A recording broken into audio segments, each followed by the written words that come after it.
संसद मार्ग के सामने इकट्ठे हुए स्टूडेंट्स को प्रोटेस्ट के दौरान लाठी, डंडे, टीयर गैस जैसे बमों का सामना करना पड़ा, क्योंकि यूपीएससी के पेपर बार बार लीक होने की वजह से उनका पूरा साल बर्बाद हो रहा था। इस सीजेपी की शुरुआत तब होती है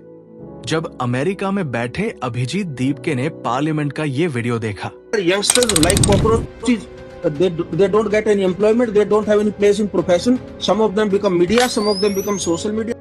यही से अभिजीत दीपके ने मजाक मजाक में सीजेपी का इंस्टाग्राम पर पेज बनाया और एक हफ्ते के अंदर 15 मिलियन फॉलोअर्स हो जाते हैं। और देखते ही देखते कुछ दिनों में लोग संसद मार्ग के सामने इकट्ठा होने शुरू हो जाते हैं। लेकिन इसका सबसे बड़ा टर्निंग पॉइंट 28 जून को तब आया जब 59 वर्षीय एक्टिविस्ट सोनम वांगचुक ने भूख हड़ताल, हंगर स्ट्राइक पर बैठने का फैसला किया। देखा जाए तो एक आम प्रोटेस्ट के समय बीतने के साथ साथ भीड़ कम होने लगती है। लोग अपनी दैनिक दिनचर्या में लौट जाते हैं और सरकारें बिजली, पानी या शौचालय की सुविधाएं काटकर आंदोलन को पस्त कर देती है। लेकिन जब कोई प्रमुख चेहरा भूख हड़ताल पर बैठता है तो समय बीतने के साथ सरकार पर राजनीतिक और सामाजिक दबाव तेजी से बढ़ता है, क्योंकि एक अवार्ड विनिंग एक्टिविस्ट को देश की राजधानी में भूखा मरते देखना सरकार के खिलाफ भड़का सकता है। 12 जुलाई तक जब वांगचुक के हंगर स्ट्राइक को 2 हफ्ते बीत गए तो सरकार के सामने धर्म संकट खड़ा हो गया। वे न तो वांगचुक को हटाकर जनता के गुस्से का शिकार होना चाहते थे और न ही शिक्षा मंत्री के इस्तीफे जैसी मांगे मानकर खुद को कमजोर दिखाना चाहते थे, क्योंकि जैसा कि शिक्षा मंत्री ने स्पष्ट किया था कि एनडीए सरकार दबाव में आकर मंत्रियों के इस्तीफे नहीं देती। इस गतिरोध के बीच 15 जुलाई को दिल्ली हाईकोर्ट में एक जनहित याचिका PIL दाखिल की गई, जिसमें वांगचुक की बिगड़ती हालत का हवाला देते हुए उन्हें फोर्स फीडिंग कराने की मांग की गई। हालांकि दिलचस्प बात यह थी कि ये याचिका वांगचुक के परिवार या सहयोगियों ने नहीं, बल्कि एक निजी वकील राकेश कुमार सैनी ने दाखिल की थी, जिसके बाद 16 जुलाई को कोर्ट ने मेडिकल इंटरवेंशन का आदेश दिया और आर्मिल तथा सफदरजंग अस्पताल को नोडल सेंटर बनाकर निगरानी शुरू कर दी गई। पुलिस ने खुफिया कैमरों और सिविल ड्रेस में मौजूद जवानों के जरिए प्रदर्शन स्थल की 24 घंटे निगरानी की और पाया कि सुबह 6 बजे के आसपास एक छोटी सी विंडो ऐसी होती है जब अभिजीत दीप के मंच पर नहीं होते और वांगचुक के आसपास वॉलंटियर्स की संख्या सबसे कम होती है। इस ऑपरेशन को छुपाकर रखने के लिए 17 जुलाई की रात 11 बजे सभी SHO को संसद सत्र की सुरक्षा के नाम पर 10 से 10 जवानों के साथ सुबह 3 बजे पार्लियामेंट स्ट्रीट थाने पहुंचने का झूठा संदेश भेजा गया, जहां से उन्हें मंदिर मार्ग थाने ले जाकर DCP सचिन शर्मा द्वारा असली ऑपरेशन की ब्रीफिंग दी गई।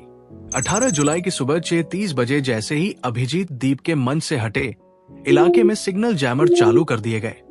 पुलिस की टीम ने मंच को चादरों से ढका, विरोध करने वालों के मोबाइल छीने और धक्का मुक्की के बीच वांगचुक को उठाकर सफदरजंग अस्पताल के 8वें माले पर भर्ती करा दिया। अस्पताल में वांगचुक की पत्नी को उनका पोटेशियम लेवल 2.9 बताया गया, जो कि दिल के दौरे के खतरे को दर्शाने वाला एक खतरनाक स्तर था। हालांकि उनकी पत्नी ने आरोप लगाया कि एक दिन पहले पोटेशियम लेवल 4.3 था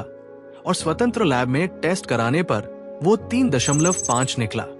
जिससे पुलिस के मेडिकल दावों और अदालती आदेश के दुरुपयोग पर गंभीर कानूनी सवाल खड़े हो गए। पुलिस का मानना था कि वांगचुक को हटाने से प्रदर्शन खत्म हो जाएगा, लेकिन इसका उल्टा असर हुआ और जंतर मंतर पर भीड़ 3 से 4 गुना बढ़ गई, जिसे और ज्यादा हवा तब मिली जब 19 जुलाई को वांगचुक का सफदरजंग अस्पताल से हाथ से लिखा हुआ एक लेटर सोशल मीडिया पर वायरल हुआ, जिसमें उन्होंने 20 जुलाई को भारत का दूसरा स्वतंत्रता संग्राम बताते हुए संसद मार्ग की तरफ मार्च करने का आह्वान किया। सीजेपी का सोशल मीडिया नेटवर्क बहुत मजबूत था, जिन्होंने अकेले गूगल फॉर्म से 3 लाख से अधिक साइन अप कराए थे और 247 से ज्यादा यूट्यूबर्स तथा इन्फ्लुएंसर्स लगातार वीडियो बनाकर युवाओं को दिल्ली पहुंचने की अपील कर रहे थे। इसी माहौल के बीच जंतर मंतर पर पत्थरों से भरा एक ट्रक नंबर HR 63 E6865 खड़ा मिला, जिस पर सीजेपी ने आरोप लगाया कि पुलिस उन्हें दंगे के झूठे केस में फंसाने की साजिश रच रही है।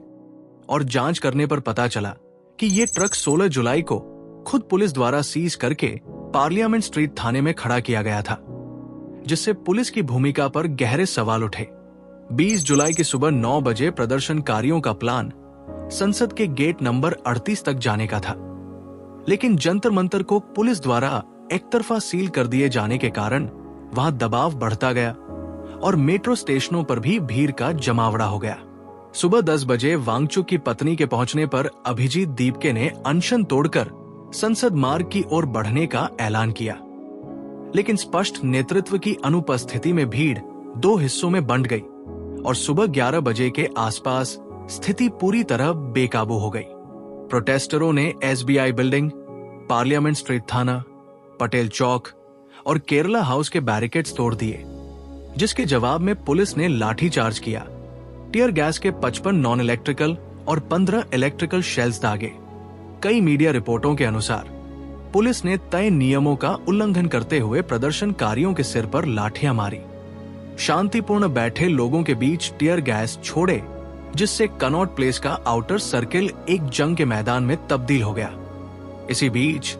21 जुलाई की शाम पंजाबी कम्युनिटी भी पहुंची और प्रोटेस्ट में शामिल हो गए।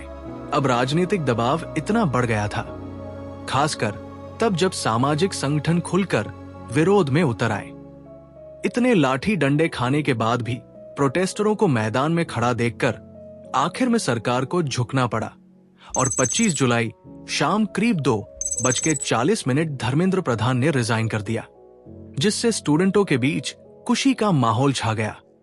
लेकिन इस पूरे घटनाक्रम के केंद्र में वे लाखों निष्पाप छात्र थे जो पिछले 1.5-2 सालों से नीट, एसएससी और अन्य प्रतियोगी परीक्षाओं के बार-बार होते पेपर लीक और धांधली से तंग आकर अपने भविष्य का इंसाफ मांगने सड़कों पर उतरे थे। भारत में जहां एक गरीब या मध्यम वर्गीय परिवार के बच्चे के लिए सरकारी नौकरी ही गरीबी से बाहर निकलने का इकलौता जरिया होती है, वहां अमीर और रसूखदार लोगों द्वारा पैसे के दम पर पेपर खरीद लेना पूरे सिस्टम की नाकामी को उजागर करता है। एक नीट परीक्षा के री एग्जाम और पेपर लीक से देश को लगभग 2000 से 5000 करोड़ रुपए का आर्थिक नुकसान होता है, जो छात्रों के समय और मानसिक तनाव के नुकसान के आगे कुछ भी नहीं है। अगर देश का प्रशासनिक ढांचा यूपीएससी जैसी जटिल परीक्षा को बिना किसी धांधली और लीक के सफलतापूर्वक आयोजित करा सकता है, तो नीट और एसएससी जैसी परीक्षाओं में बार बार होने वाली क्षमता की कमी नहीं बल्कि राजनीतिक नियत और कड़े प्रशासनिक तंत्र की इच्छा शक्ति की कमी को दर्शाती है। आखिर में समय के साथ मीडिया ठंडा पड़ जाएगा, सोशल मीडिया के हैशटैग गायब हो जाएंगे, लेकिन जिस छात्र का पैर टूटा, जिन लड़कियों के साथ पुलिस ने बर्बरता की और जिन लाखों युवाओं का व्यवस्था पर से भरोसा उठा, वे हमेशा याद रखेंगे कि जब वे अपने न्यायसंगत अधिकारों के लिए सरकार के दरवाजे पर पहुंचे थे, तो अपनी सुरक्षा का दावा करने वाली पुलिस और राज्य मशीनरी ने उनके साथ क्या सलूक किया था। तो दोस्तों, अगर आपको वीडियो बढ़िया लगा हो तो वीडियो को लाइक, सब्सक्राइब और शेयर करना ना भूलें।